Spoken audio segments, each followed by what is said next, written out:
Welcome back. So, today we will be learning about motivation and five different approaches to explain motivation. ठीक है, ये भी हमारी educational psychology की video है और एक गुड न्यूज़ है मेरे पास आप लोगों के लिए। मैं फाउंडेशंस ऑफ एजुकेशन की सीरीज़ स्टार्ट करने वाली हूँ बहुत जल्द, तो स्टे ट्यून्ड। ऑलराइट, सो इस लेसन का फॉर्मेट इस तरीके से रहेगा कि सबसे पहले मैं आपको मोटिवेशन बताऊंगी कि what is motivation exactly, and then will discuss the five different approaches, the most important different approaches to explain motivation in educational psychology. So let's get started. So these are the motivational theories: the instinct approach, the drive reduction approach, the arousal approach, the incentive approach, and in the last the cognitive approach, जिसकी हम लोग intrinsic and extrinsic motivation को भी discuss करेंगे, जिसको बहुत commonly discuss किया जाता है. अच्छा, motivation is the super highway to learning. B F Skinner's को इस तरीके से कहते हैं, it is a super highway है जिसके थ्रू आप लर्निंग जो है अपनी सस्टेन कर सकते हैं, अपनी बढ़ा सकते हैं. It is a super highway.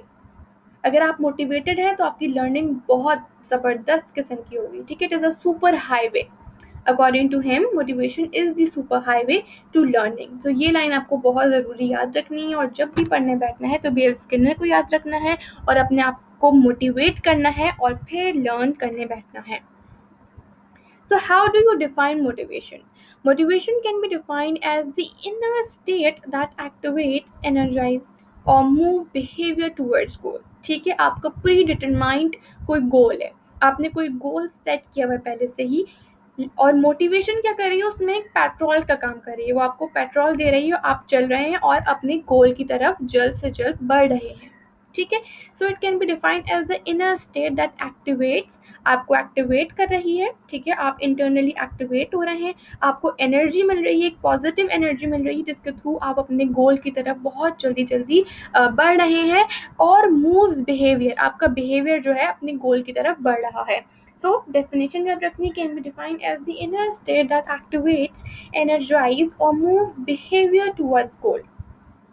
Is the main factor that leads a person to do something.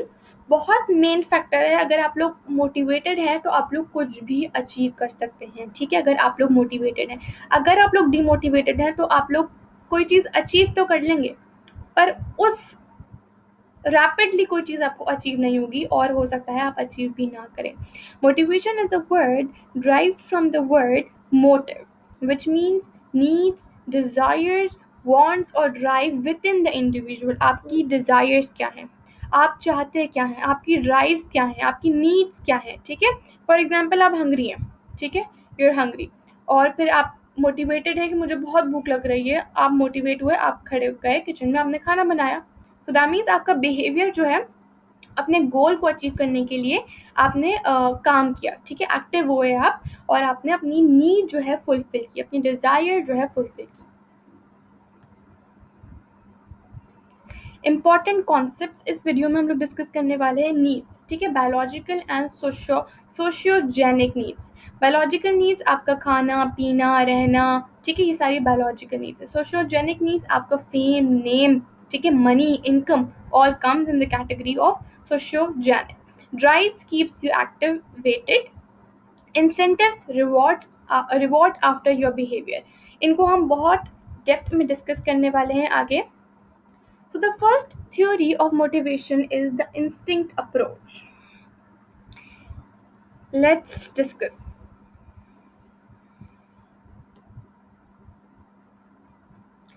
Animals and humans are born with a set of behaviors that steer us to act in a certain way so that we could produce certain acts. These are called instincts. Instincts क्या होते हैं, ऐसे patterns, ऐसे complex behaviours होते हैं जो कि fixed होते हैं. ठीक है, जो स्पीशीज़ के अंदर, एनिमल्स में, ह्यूमन बींग्स में फिक्स्ड होते हैं, जिसको हमें लर्न करने की ज़रूरत नहीं होती, जो कि इन्नेट होते हैं. For example hunger, hunger drive हम लर्न नहीं करते, हमारे अंदर इन्नेट है, हमारे अंदर वो फिक्स्ड है. ठीक है, नेचुरली आप करेंगे.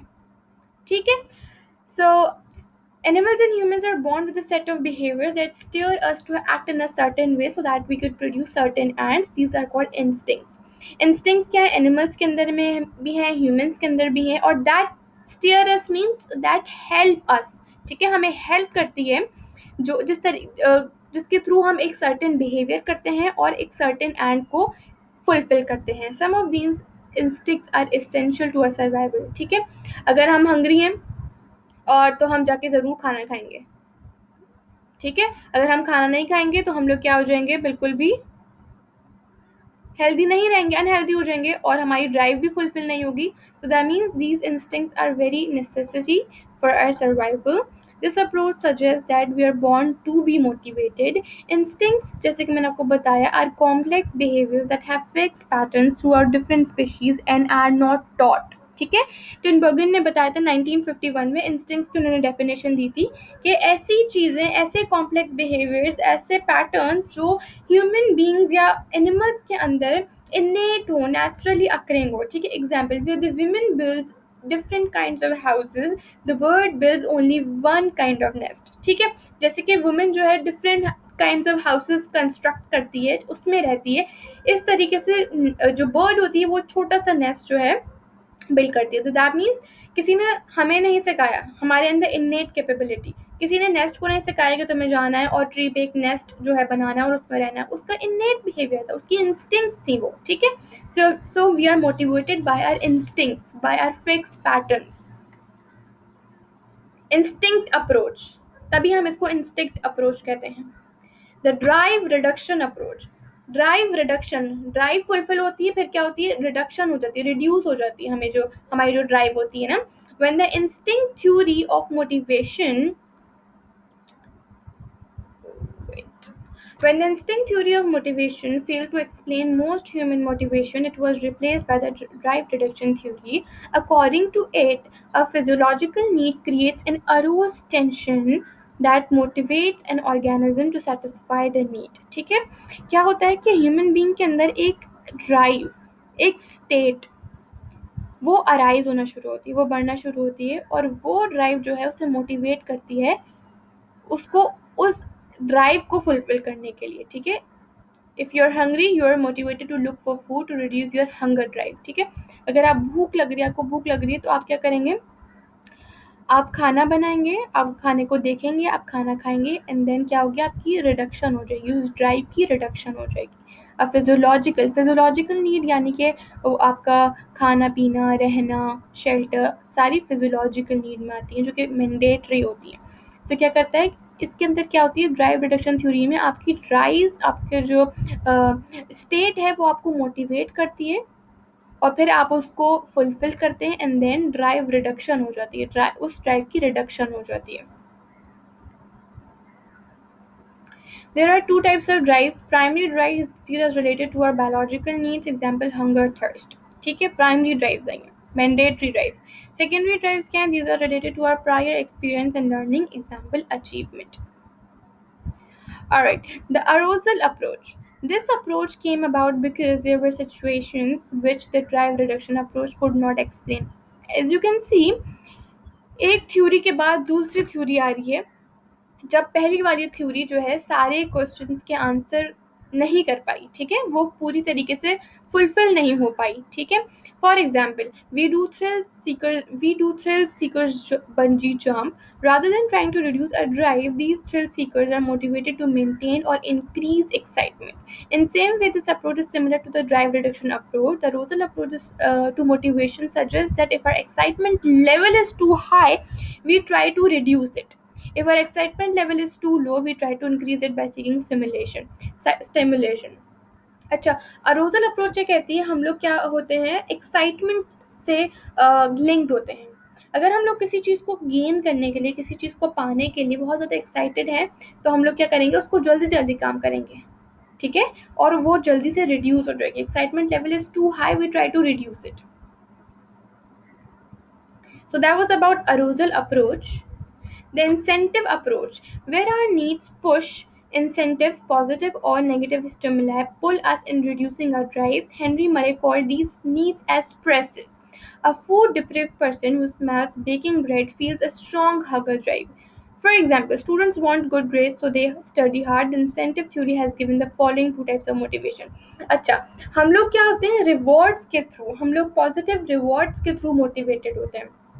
पॉजिटिव रिवॉर्ड्स या फिर नेगेटिव पनिशमेंट्स के थ्रू हम लोग मोटिवेटेड होते हैं. फॉर एग्जाम्पल, स्टूडेंट्स को गुड ग्रेड्स चाहिए, तो वो क्या करेगा, गुड ग्रेड उसके लिए पॉजिटिव स्टिमुलस है, पॉजिटिव रीइंफोर्समेंट है. ठीक है, उसके लिए उसको सब जानेंगे, उसकी फैमिली उसको अप्रिशिएट करेगी. सो दैट मीन्स एक पॉजिटिव चीज़, एक पॉजिटिव स्टिमुलस कैरी करने के लिए वो क्या करेगा, बहुत मेहनत करेगा. So that we are motivated by rewards. Two types of motivation उन्होंने डिफाइन की थी. Motivation by positive incentives and motivation by negative incentives. Positive incentive means increase in pay. आपकी पे इंक्रीज होगी. आप रेगुलर ऑफिस जा रहे हैं और एक दफ़ा क्या हुआ ऐसा कि आपके बॉस ने कहा कि ये एक क्या है, क्या कह सकते हैं, ऑफिस में जो एक क्लाइंट है, आपको उसके साथ डील करना है, आपको अपने एक्स्ट्रा आवर्स देने हैं, तो आपकी प्रमोशन हो जाएगी, आपकी पे हो इंक्रीज हो जाएगी. ठीक है, आपको बोनस मिलेगा. सो दैट मीन्स पॉजिटिव इंसेंटिव से आप जो है मोटिवेटेड हो रहे हैं और आप अपनी प्रोडक्शन को ज़्यादा बढ़ा रहे हैं और इन दी एंड आपका गोल अचीव हो रहा है, आप बोनस ले रहे हैं अपने बॉस से. नेगेटिव इंसेंटिव्स पनिशमेंट से रिलेटेड है. Feeling of pain, penalties and fines etcetera. For example, आप बहुत रेगुलरली आप ऑफिस में लेट जा रहे हैं और बॉस ने कहा कि मैं अब तुम्हें क्या करूँगा, कि तुम्हारे फाइन्स लगाऊंगा. ठीक है, रेगुलरली मैं तुम्हारे फाइन्स लूँगा तुमसे जब भी तुम लेट आ रहे हो. फिर आप लेट आना बंद हो जाएंगे. सो पनिशमेंट के थ्रू आप मोटिवेशन हो रहे हैं. The cognitive approach to motivation suggests that we are motivated by our thoughts, expectations and goals. हम अपने thoughts से, एक्सपेक्टेशन से और गोल से मोटिवेटेड होते हैं. ये चीज़ मुझे ज़रूर हर हालत में चाहिए. आपने माइंड में अपने बिठा लिया, that means you are motivated by your goals, your expectations and your thoughts. These are two types of motivation, intrinsic motivation and external. Intrinsic को हम पॉजिटिव मोटिवेशन भी कहते हैं, एक्सट्रिंसिक को हम नेगेटिव मोटिवेशन भी कहते हैं. इंट्रिंसिक को डिस्कस करते हैं in the type of motivation in where the motives originate from inside the human body. Internally आप जो है मोटिवेटेड हैं कोई काम करने के लिए. मैं यूट्यूब वीडियोस बनाने के लिए इंटरनली मोटिवेटेड हूँ, क्योंकि मैं चाहती हूँ कि हर स्टूडेंट एकेडमिक्स में बहुत अच्छा रहे और सी टैट टेट के एग्जाम्स में उसके बहुत अच्छे मार्क्स आए. सो that means I am internally motivated. This comes in the category of intrinsic motivation. It refers to the internal driving state stimulating an individual to behave in a certain way. मतलब मैं ये मेरा behaviour है, मैं पढ़ा रही हूँ आपको, it is a behaviour. Intrinsic motivation के थ्रू मेरा ये बिहेवियर है. ठीक है, और मुझे ये स्टिमुलेट कर रही है कि मैं इस तरीके से बिहेव करूँ. So that is all about intrinsic motivation. The motivation comes from inside the human body. It includes all the biological drives such as hunger, thirst, sleep, etc. We do things because we enjoy doing them. ठीक है, मुझे singing करना बहुत पसंद है क्योंकि मैं उसको enjoy करती हूँ. I'm internally motivated. For example, we exercise because it feels good to exercise. बहुत अच्छा लगता है, बहुत relax होता है इंसान, mentally बहुत अच्छा good feel कर रहा होता है. So that means we exercise because it feels good to exercise. Extrinsic motivation is the type of motivation the motives originate from outside the human body. ठीक है, आप दूसरों से मोटिवेशन ले रहे हैं, आप दूसरों को देख रहे हैं, अरे भाई आज इसने इतना अच्छा पढ़ा, इतना अच्छा प्रेजेंट किया, मैं क्यों नहीं, मैं नेक्स्ट टाइम अपने प्रेजेंटेशन में ऐसी तैयारी करके आऊँगा. ठीक है, तो आप आउटसाइड वर्ल्ड से, अपने इंटरनल से नहीं बल्कि एक्सटर्नली मोटिवेटेड हो रहे हैं. The drive force exist outside the human body that stimulates the individual for certain actions. उसकी प्रेजेंटेशन इतनी अच्छी हुई है आज, अब मैं चाहता हूँ मेरी कल प्रेजेंटेशन बहुत अच्छी हो. मैं अपने लिए घर आया, मैंने बार बार रिपीट की, बार बार मिरर के सामने रिहर्सल की और मेरी प्रेजेंटेशन भी नेक्स्ट डे बहुत अच्छी हो गई. ठीक है, that means you are getting motivated from outside the world, from outside yourself. We do things because of the tangible rewards, ताकि आपके गुड ग्रेड्स आए, आपको मनी मिले. ठीक है, we exercise because we want to lose weight. हमें क्या मिलेगा, हमारा वेट लूज हो जाएगा, इसलिए हम एक्सरसाइज कर रहे हैं. So that's it. That is all about extrinsic motivation. Education is to Education's purpose is to replace an empty mind with an open one. Mistakes are proof that you are trying. So इस quotation के साथ, इन दोनों quotation के साथ आज का lesson हम लोग एंड करते हैं. अगर आपको कोई भी कन्फ्यूजन हो तो प्लीज़ मुझे कमेंट सेक्शन में पूछें मुझसे. और एजुकेशनल साइकोलॉजी की अगर आप लोगों ने प्लेलिस्ट नहीं चेक की है तो मेरे चैनल पे जाएँ, प्लेलिस्ट के ऑप्शन में जाएँ और वहाँ पे एजुकेशनल साइकोलॉजी की प्लेलिस्ट चेक करें, टीचिंग मेथड्स की प्लेलिस्ट चेक करें और उसके अलावा करिकुलम डेवलपमेंट की चेक करें. ठीक है, अगर आपको पसंद आया तो प्लीज़ मुझे कमेंट में बताएं और अप्रिशिएट करें ताकि मैं और अच्छी अच्छी लेसन वीडियोज़ बनाऊँ. सो अल्लाह हाफ़िज़, टेक केयर.